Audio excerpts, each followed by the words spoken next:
हुन्छ हाम्रो उच्च जाति मण्डलीका सबै मण्डली परिवारहरूलाई प्रभु यीशु ख्रीष्टको नाममा जय मसीह। प्रभुलाई धन्यवाद होस्। यसरी हाम्रो उच्च जाति मण्डली राम्रोसँग सङ्गति गइरहेको छ अनि सङ्गति बढ्नमा आत्मिक कुरामा सङ्गति बढ्ने मौका पाइरहेका छौँ। र आज मलाई मण्डलीको बिचमा एउटा छोटो वचन हेर्न मन लागेको छ। त्यो चाहिँ हो हाम्रो पहिलो कुरिन्थी 2:9 यसरी लेखिएको छ। तर यसो लेखिएको छ, उहाँ आँखाले नदेखेका र कानले नसुनेका र मानिसले मनमा नसोचेका यी नै कुरा परमेश्वरले उहाँलाई प्रेम गर्नेहरूका निम्ति तयार पार्नु भएको छ। आमेन। यो चाहिँ मलाई एकदमै आशिषित भएको पद हो, किनभने मेरो जीवनमा हेर्दाखेरि म केही कामको मानिस थिइनँ। तर जब मैले प्रभु येशू ख्रीष्टलाई विश्वास गरेँ अनि मैले त्यस्तो धेरै कुरा मैले सोचेको थिइनँ। यस्तो हुन्छ भनेर त मैले कल्पना गरेको पनि थिइनँ। म पहाडमा बस्ने मान्छे हो अनि पहाडमा हामी खेती किसान गर्ने मान्छे थियौँ र धरान चर्छु भन्ने पनि थिएन। अनि म बाहिर कहाँ कहाँ जान्छु भन्ने पनि थिएन। अनि मेरो यस्तो बिल्डिङहरू हुन्छ भन्ने पनि थिएन। म स्कुटीमा मोटरसाइकलमा हिँड्छु भन्ने पनि थिएन। अनि यस्तो मैले सोचेको थिइनँ। तर परमेश्वरले चाहिँ प्रभु येशू ख्रीष्टलाई विश्वास गर्ने, उहाँलाई प्रेम गर्नेहरूको लागि चाहिँ यस्तो खालको योजना बनाएर राख्नुपर्छ है। कानले नसुनेको कुरा, आँखाले नदेखेको कुरा, मनले नसोचेको कुरा, त्यो कुरा चाहिँ मेरो जीवनमा पुरा भएको छ। अनि त्यही कुरा चाहिँ म मण्डलीको बिचमा भन्दछु होइन, गवाहीको रूपमा, मेरो जीवनबाट गवाहीको रूपमा। अनि यो वचन चाहिँ साँचो प्रमाणको रूपमा। अनि यो चाहिँ प्रमाण छ होइन, जुन कुरा वचनले भनेको छ त्यो कुरा चाहिँ पुरा गरेरै छोड्ने परमेश्वर हुँदो रहेछ।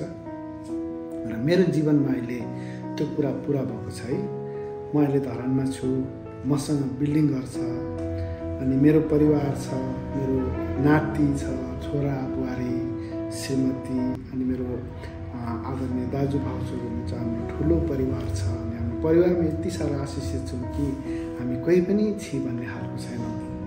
र अनि मैले कल्पना गर्दै थिएँ यो चाहिँ परमेश्वरलाई विश्वास गर्नेहरूको लागि, उहाँलाई प्रेम गर्नेहरूको लागि चाहिँ परमेश्वरले साँचेर राखिदिनु भएको धन रहेछ होइन, साँचेर राखिदिनु भएको कुराहरू रहेछ। जब मानिसले उहाँलाई विश्वास गर्छ अनि उहाँसँग रमाउँछ, उहाँसँग खुसी हुन्छ, आनन्दित हुन्छ भने चाहिँ उसको लागि चाहिँ यो कुरा राखिदिनु भएको छ होइन। यो चाहिँ परमेश्वरको वचनले भनेको कुरा हो।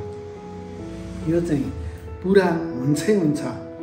अनि जतिजना अहिले विश्वास गर्नुभएको छैन, विश्वास नगर्नेहरूको लागि पनि यो एकदमै आवश्यक कुरा छ, एकदमै महत्त्वपूर्ण कुरा हो। र हाम्रो आशा, हाम्रो भरोसा चाहिँ ख्रीष्ट येशूको हुनुहुन्छ। हामी यो संसारमा मात्र होइन, हामी संसारमा पनि आशिषित हुन्छौँ र हामी यो संसार छोडेर गएपछि हाम्रो आत्माको लागि येशू ख्रीष्टले भन्नुभएको छ योहन्ना 14:6 बाटो सत्य जीवन मै हुँ, म बाहेक कोहीद्वारा पनि परमेश्वर कहाँ पुग्न सक्दैन। र हामी उहाँको वचन अनुसार चाहिँ हामी आत्मिक जीवनमा पनि हामी स्वर्गमा जान्छौँ र शरीरमा हुँदा पनि हामी आशिषित हुन्छौँ भने यो चाहिँ परमेश्वरको ठुलो योजना हो। जब परमेश्वरले हाम्रो निम्ति ख्रीष्ट येशूलाई यो संसारमा मानवको रूपमा पठाउनु भयो र उहाँ आउनुभयो अनि उहाँ आएर चाहिँ हाम्रो निम्ति उहाँ कल्भरीको क्रुसमा टाँगिनु भयो अनि हामीलाई उहाँ चाहिँ बहुमूल्य रगतले हामीलाई किन्नुभयो।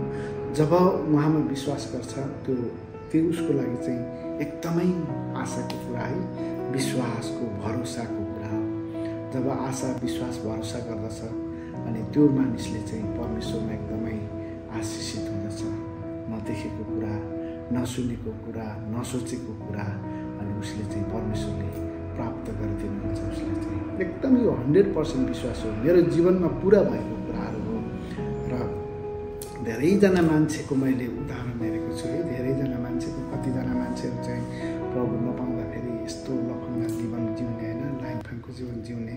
तर जब प्रभु पाएर उनीहरूले भरोसा गर्छ उनीहरूको जीवनै परिवर्तन अनि समाजै परिवर्तन, एउटा आफ्नो आर्थिकै परिवर्तन अनि बोलीचालीमै परिवर्तन, यो चाहिँ मेन कुरा परमेश्वरको योजना हो। हामीले हेऱ्यौँ भने भजन सङ्ग्रह 91 को 1 पदमा हेऱ्यौँ भने जो परमेश्वरको शरणमा बास गर्छ ऊ सर्वशक्तिमानको छत्र छायामुनि रहन्छ भनेर भजन सङ्ग्रह 91 को 1 मा लेखिएको छ। जसमाथि मैले भरोसा गरेको छु उहाँ चाहिँ परमप्रभु परमेश्वर हुनुहुन्छ 2 मा लेखेको छ है। हामी परमप्रभु परमेश्वरमा भरोसा गर्छौँ भने हामीलाई कुनै कुराको पनि अभाव हुँदैन। परमेश्वर नै हामीसँग हुनुहुन्छ भने हामीलाई कुनै कुराको डर छैन। र म मण्डली परिवारलाई जुन यो वचनबाट मैले पाएको आशिष मैले सुनाउँदैछु। हाम्रो मण्डली परिवारले